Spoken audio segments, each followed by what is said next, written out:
వేసవి వేడిపై దాడి చల్లటి రిఫ్రెషింగ్ స్టాప్ తో హాయి. రైట్, బయోవల్ కేసు మీడియాతో మాట్లాడుతున్నారు, ఇప్పుడు అలా చూద్దాం. అనేది బయటపడతా ఉంది. కరెక్ట్గా సంవత్సరం కూడా కాల ప్రజాస్వామ్యంలో అరాచక పాలనని రప్ప నరికేసి ప్రజలు. అది ఆ వర్డ్ కరెక్ట్ డెఫినేషన్ ఏమైనా తెలిస్తే అది.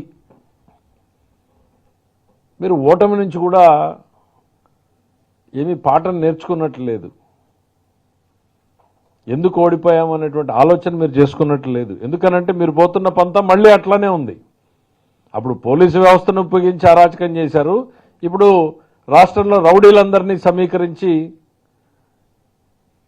అదేదో సినిమాలో ఉంది కదా, అందరినీ సమీకరించి ఒక నగరం మీద పట్టు కోసం ప్రయత్నం చేసినట్టు నువ్వు ఈ రాష్ట్రం మీద భయపెట్టి నడపాలనుకుంటున్నావు. ఇక్కడ ఉన్నది చంద్రబాబు గారి ప్రభుత్వం.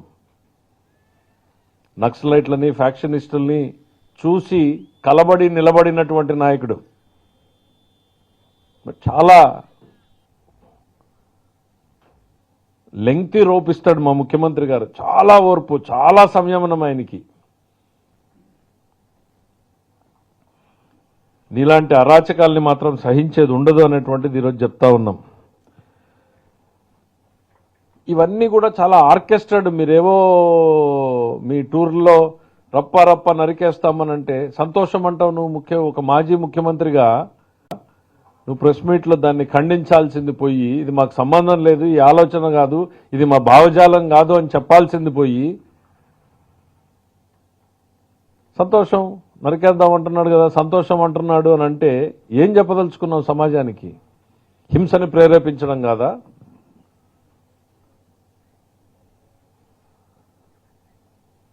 డిక్లేరింగ్ ది వార్, ఈ పదాలన్నీ ఎక్కడి నుంచి వస్తున్నాయి అనంటే మీలో ఉన్నటువంటి ఆ ఫ్రస్ట్రేషన్, ప్రజల మీద ఫ్రస్ట్రేషన్. మీకు ప్రభుత్వం మీద తిరుగుబాటు కాదు, మీరు ప్రజల మీదే తిరుగుబాటు. ఎవరిని నరుకుతారు మీరు? ప్రజలనా? ప్రజాస్వామ్యాన్నా? ఎవరిని? ఓటమి నుంచి మీరు అసలు ఓటమిని అర్థం చేసుకున్నట్లు లేరు మీరు ఇంతవరకు. మీలో ఎక్కడా కూడా మార్పు కనపడడం లేదు. ఒక రాజకీయ నాయకుడు ఓటమి తర్వాత సమీక్ష, అంతర్మదనం జరుగుతుంది, సమీక్ష జరుగుతుంది, ఎన్నో మార్పులు వస్తాయి. కానీ మీలో ఎక్కడా కూడా మార్పు అనేది ఎక్కడా కూడా కనపడడం లేదు. ఏం చేశారు మీరు? తెనాలికి వెళ్ళి మీరు పరామర్శించింది ఎవరిని? 9 కేసులో 10 కేసులో ఉన్నటువంటి రౌడీ షీటర్లని. అవి ఏమన్నా మేము పెట్టామా?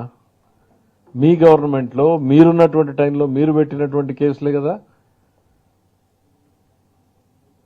ఏం మెసేజ్ ఇచ్చారు సమాజానికి? దాని తర్వాత పొదిళ్ళలో రైతుల పేరు చెప్పి మీరు చేసినటువంటి అరాచకం ఏంటి? మహిళల మీద మీరు సృష్టించినటువంటి తీవ్రమైనటువంటి దాడులు ఏ రకంగా ఉన్నాయి? ఇక నిన్నటికి నిన్న నాగమల్లేశ్వరరావు గారి పేరు మీద చనిపోయిన సంవత్సరం తర్వాత విగ్రహ ప్రతిష్ఠ కోసం మీరు ఏదో వచ్చామని చెప్పి 2 చనిపోయారు మీ పార్టీ వాళ్ళు. కనీసం బండాపి నిలబడి వాళ్ళ పరిస్థితి ఏందని పలకరించావా?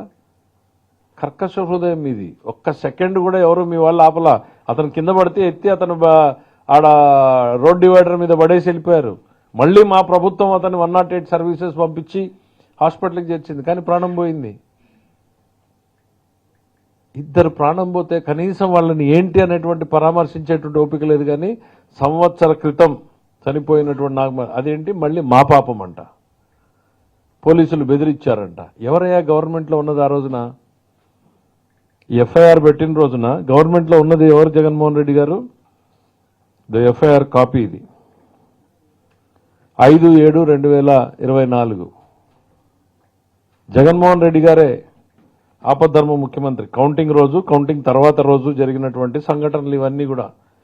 బెట్టింగ్ కట్టాడు, బెట్టింగ్లో డబ్బులు ఊర్లో వాళ్ళందరూ వచ్చి ఆయన మీద తిరుగుబాటు ఏదో చేస్తే ఒకరు మీద ఒకరు పోయి పోలీస్ స్టేషన్లో కంప్లైంట్లు ఇచ్చుకున్నారు. మీ ప్రభుత్వంలో నువ్వు ముఖ్యమంత్రిగా ఉండగా జరిగినటువంటి సంఘటనలకి మేం బాధ్యులమా? మాకేం సంబంధం? నీకు అంత సంవత్సరం తర్వాత విగ్రహాన్ని పెట్టి ప్రేమను కనపరుస్తా ఉన్నావు. మరి సొంత బాబాయ్ కుటుంబాన్ని పరామర్శించలేకపోయావు 5 ఏళ్ళు 6 ఏళ్ళు అయిపోయినా.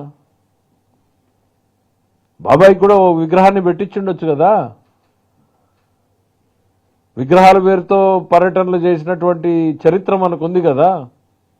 ఈ రాష్ట్రం మొత్తం మీద విగ్రహాలు పెట్టే పేరుతో రాజకీయం చేసినటువంటి చరిత్ర మనకున్నప్పుడు మరి ఆ సొంత బాబాయ్ కుటుంబాన్ని కూడా పరామర్శించి ఉండాల్సింది, ఆయనకు కూడా ఓ విగ్రహాన్ని పెట్టి ఉండాల్సింది. మీ ఆలోచనల్ని ఆ వేదిక ద్వారా ప్రజలతో పంచుకో ఉండాల్సింది. మీ ఆ బాబాయ్ పట్ల, బాబాయ్ కుటుంబం పట్ల, ఆ సంఘటన పట్ల మీ అనుభవాలు ఏంటి, మీ ఆలోచనలు ఏంటి అని ఈరోజు నాగమల్లేశ్వరరావు గారు వేదిక మీదకి వెళ్ళి కులాల ప్రస్తావన ఎందుకండి? ఒక ముఖ్యమంత్రిగా ఉన్నప్పుడు మీరు అట్లే చేశారు, మాజీ ముఖ్యమంత్రిగా ఉన్నప్పుడైనా మీరు మారుతారనుకుంటే ఇప్పుడు అట్లనే మాట్లాడారు.